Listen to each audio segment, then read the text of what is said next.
Aqui a gente vai falar um pouco sobre o método de elementos finitos, que é o método utilizado pelo SolidWorks para fazer o cálculo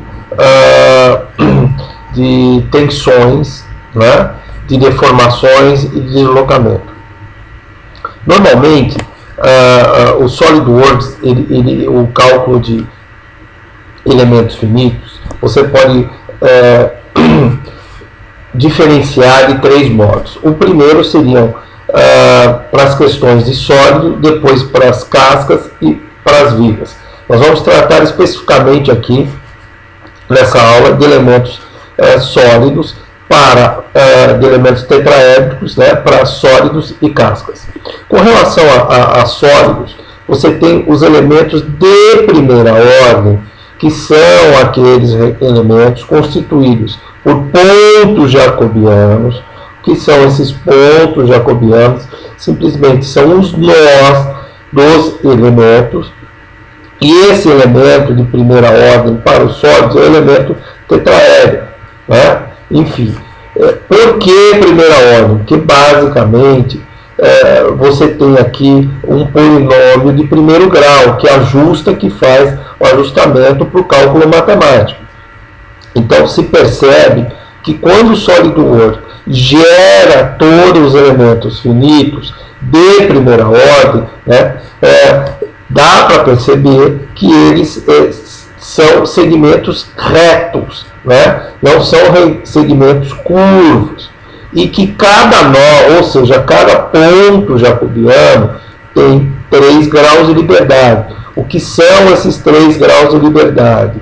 São a maneira pela qual o elemento tem a liberdade para se mover nos 3 eixos, x, y e z. Então, ele tem a liberdade para se mover os 3 eixos. E em função desse grau de liberdade, quando você aplica a pressão, a tensão ou a força, né, num determinado ponto de um sólido, para querer saber como se comporta a tensão, como se comporta a deformação, como se comporta o deslocamento, em função disso que ele faz todo o cálculo. Vamos ver agora, né, no slide, os elementos tetraédricos de história de segunda ordem. Então, como eu disse, de primeira ordem ele faz por uma equação polinomial de primeira ordem, e aqui uma equação de segunda ordem. Então, o que a gente observa? Você tem um número maior de pontos, né? Fora os 4 pontos do tetraedro, você tem mais os pontos médios de cada lado, somando um total de 10 nós, 10 pontos jacobianos.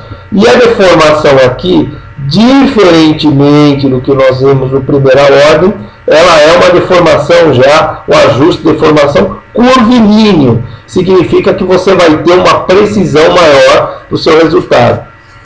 Uma dúvida que poderia surgir é quando que eu uso uma e quando que eu uso outra. É simples. Se eu estou analisando um material que ele é basicamente trechos, segmentos retos, né, eu não tenho tanta necessidade de usar o elemento de segunda ordem. Agora, quando eu tenho um sólido, que eu tenho elementos, partes curvas nesse sólido, nós usamos os elementos de segunda ordem. Bom, agora a gente vai falar do elemento de casca, né? O elemento de casca, ele se caracteriza pelo quê? Por uma superfície, ou você faz toda a modelagem em cima de superfície, ou algumas vezes você tem um sólido, você aplica o comando de casca no SolidWorks e tem uma espessura de parede fina. Por que nós usamos elementos de casca? Porque tem algumas modelagens de espessuras finas que se você a fizer com o processo anterior, ou seja, tratá-lo como sólido, a malha pode demorar muito tempo para ser gerada, ou muitas vezes, algumas vezes você não vai conseguir gerar. Por quê? Porque o elemento de casca, né, você tem 3 pontos jacobianos, tá certo? O de primeira ordem, a analogia é a mesma no elemento tetraédrico, ou seja, é o elemento de primeira ordem.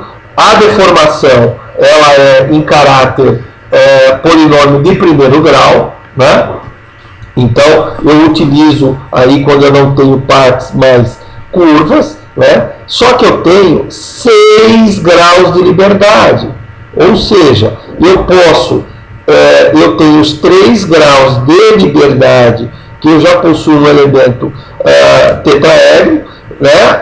E mais a questão de rotação. Isso significa o quê? Uma precisão maior, porém restrições maiores, né? Se durante uma aplicação de uma força, de uma pressão, eu tenho um grau de liberdade muito maior para o meu elemento, significa que eu tenho que ter algumas restrições de fixação, principalmente, elas são maiores, porque se eu não colocar a restrição adequada, durante o meu processo de cálculo da minha tensão, da minha deformação, ou do meu deslocamento, simplesmente o solver do SolidWorks muitas vezes pode não fazer. Aqui você tem, né, o elemento de casca, né, triangular, de segunda ordem, quer dizer, é o raciocínio análogo que nós já utilizamos, e mostra principalmente o que após a deformação ele vai tratá-lo isso como um polinômio de segundo grau. Você tem uma precisão maior e é utilizado isso normalmente quando você tem trechos curvilíneos. Uma dúvida que pode surgir é se eu na peça eu tiver trechos retos e trechos curvos. Você pode usar as duas denominações. Em trechos retos, as malhas de primeira ordem, e em trechos curvos, de segunda ordem. Mais à frente nós vamos ver em exemplos como é que podemos fazer isso. Então aqui nós temos um comparativo, né, entre elementos de primeira ordem de casca com segunda ordem. Veja que aqui, né, a malha, né, ela se comporta de maneira reta. E aqui você tem os trechos curvos se adequando melhor à superfície curva e, portanto, tendo uma precisão maior. Né? Então aqui você tem nesse slide, quer dizer, o H, que é o tamanho de malha, né, onde está contido o nosso elemento, que vai determinar o tamanho do elemento de malha, que muitas vezes nós afinamos esse parâmetro, melhoramos a precisão deles, conforme muitas vezes nós colocamos ali para o cálculo de malha no SolidWorks. Bom, essa primeira aula de elementos finitos seria isso. Mais tarde nós voltamos com mais considerações sobre os elementos finitos.